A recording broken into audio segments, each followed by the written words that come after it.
जैसे ही राफे और अरीशा श्री और हामिद के घर से वापस निकलते हैं, पूरे घर का माहौल पूरी तरह बदल जाता है। हर कोई राफे के फैसले के बारे में सोच रहा होता है। किसी को समझ नहीं आता कि आखिर अचानक उसने इतना बड़ा कदम क्यों उठा लिया। हामिद साहब गहरी सोच में डूब जाते हैं, जबकि श्री के चेहरे पर हल्की सी मुस्कान दिखाई देती है। उसे लगता है कि अब सब कुछ उसकी योजना के मुताबिक हो रहा है। लेकिन श्री यह नहीं जानती कि उसकी हर चाल पर अब अरसलान की नजर है। अरसलान को पहले ही कई बातों पर शक हो चुका होता है।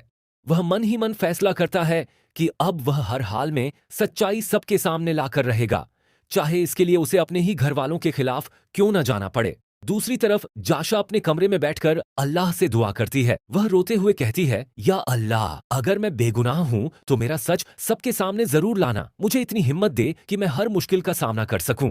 उसी समय सुफियान भी बेचैन होता है। उसे जाशा की बातें बार बार याद आती हैं। उसे महसूस होने लगता है कि शायद उसने बिना पूरी सच्चाई जाने बहुत बड़ा फैसला कर लिया। वह तय करता है कि अब वह किसी की बातों पर नहीं बल्कि सबूतों पर यकीन करेगा। इधर अरीशा राफे को समझाती है कि नफरत से कभी कोई रिश्ता नहीं बचता। अगर जाशा सच में बेगुनाह हुई तो हम सारी उम्र पछताएंगे। राफे कुछ देर तक खामोश रहता है, लेकिन उसके दिल में अभी भी गुस्सा कम नहीं हुआ होता। उधर श्री अपनी अगली चाल चलती है। वह परिवार के कुछ लोगों के सामने जाशा के खिलाफ नई नई बातें फैलाना शुरू कर देती है, ताकि किसी का भी भरोसा उस पर वापस न आए। लेकिन इस बार उसकी बातें सुनकर सभी पहले की तरह तुरंत यकीन नहीं करते। कुछ लोगों के मन में भी अब शक पैदा होने लगा होता है। एपिसोड के आखिर में एक नया मोड़ आता है। अरसलान को एक ऐसा सुराग मिलता है जिससे उसे यकीन हो जाता है कि पूरे मामले के पीछे कोई और है। वह फैसला करता है कि अब बिना किसी को बताए वह सच्चाई की तह तक जाएगा। दूसरी ओर सुफियान भी जाशा से एक आखिरी मुलाकात करने का फैसला करता है, ताकि वह खुद उसकी बात सुन सके।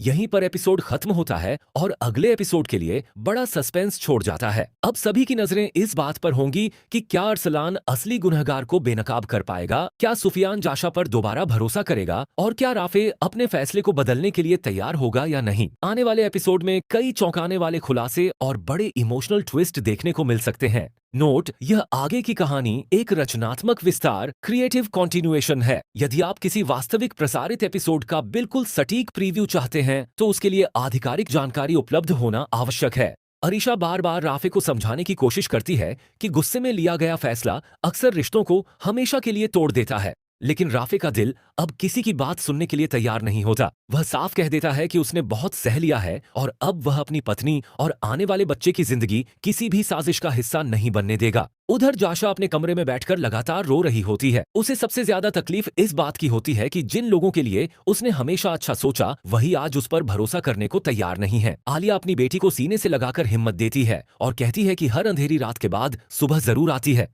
अगर सच तुम्हारे साथ है तो एक दिन पूरी दुनिया तुम्हारी बेगुनाही देखेगी। दूसरी तरफ श्री अपनी नई चाल पर काम शुरू कर देती है। वह चाहती है कि पूरे परिवार के सामने ऐसा माहौल बनाया जाए कि जाशा ही हर परेशानी की जड़ दिखाई दे। वह धीरे धीरे हर सदस्य के कान भरना शुरू कर देती है, ताकि कोई भी जाशा की बात पर यकीन न करे। सुफियान अपनी माँ की बातें सुनकर परेशान हो जाता है। उसके दिल में जाशा के लिए मोहब्बत अभी भी खत्म नहीं हुई होती। वह सोचता है कि अगर जाशा सच में बेगुनाह हुई तो उसने उसके साथ बहुत बड़ी नाइंसाफी की होगी। इसी सोच के साथ वह फैसला करता है कि बिना किसी को बताए वह खुद सच्चाई का पता लगाएगा। इधर अरसलान भी पूरे मामले को गौर से देख रहा होता है। उसे महसूस होने लगता है कि परिवार में जो कुछ हो रहा है उसके पीछे कोई बहुत बड़ी साजिश छिपी हुई है। वह पुराने मामलों को जोड़ना शुरू करता है और उसे कई ऐसी बातें याद आने लगती हैं जो पहले उसने नजरअंदाज कर दी थीं।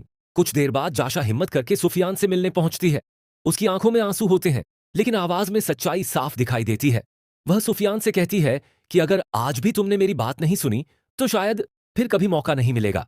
मैं सिर्फ इतना चाहती हूं कि तुम मेरी बात पूरी सुन लो, उसके बाद जो फैसला करोगे मुझे मंजूर होगा। सुफियान चुपचाप उसकी बातें सुनता रहता है। जाशा एक एक करके उन सभी घटनाओं का जिक्र करती है जिनकी वजह से गलत फहमियाएं पैदा हुई। वह बताती है कि कैसे हर बार किसी ने उसकी बात को तोड़ मरोड़ कर सबके सामने पेश किया। उसकी बातें सुनकर सुफियान के चेहरे के भाव बदलने लगते हैं। उसी समय श्री को खबर मिल जाती है कि जाशा और सुफियान अकेले मिल रहे हैं। वह तुरंत वहां पहुंचने की तैयारी करती है, क्योंकि उसे डर होता है कि अगर दोनों के बीच सारी गलतफहमियां दूर हो गईं तो उसकी सारी योजना बर्बाद हो जाएगी। दूसरी ओर राफे और अरीशा भी एक नए मोड़ पर खड़े होते हैं। अरीशा आखिरी बार राफे से कहती है कि परिवार को टूटने से बचा लो। अगर आज हम अलग हो गए तो शायद कभी पहले जैसा रिश्ता नहीं बन पाएगा। राफे कुछ पल के लिए खामोश हो जाता है, लेकिन उसके दिल में जाशा के खिलाफ बैठी नाराजगी अभी भी कम नहीं होती। एपिसोड के आखिर में एक ऐसा राज्य सामने आने का इशारा मिलता है जो अब तक हर किसी से छिपा हुआ था। एक गवाह सामने आने वाला होता है जो यह साबित कर सकता है कि जाशा पर लगाए गए इल्जाम झूठे थे। अगर ऐसा हुआ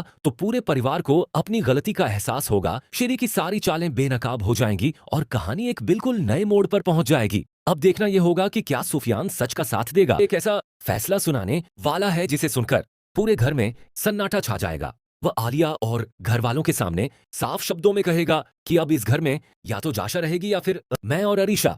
हम दोनों अब इस माहौल में नहीं रह सकते जहां हर दिन नए झगड़े और नए इल्जाम लगते हों। राफे आगे कहता है कि उसे ऑफिस की तरफ से एक अच्छा फ्लैट मिल गया है और वह अरीशा के साथ वहां शिफ्ट होने का फैसला कर चुका है। यह बात सुनकर घर के सभी लोग हैरान रह जाते हैं। दूसरी तरफ अरीशा की आंखों में आंसू आ जाते हैं।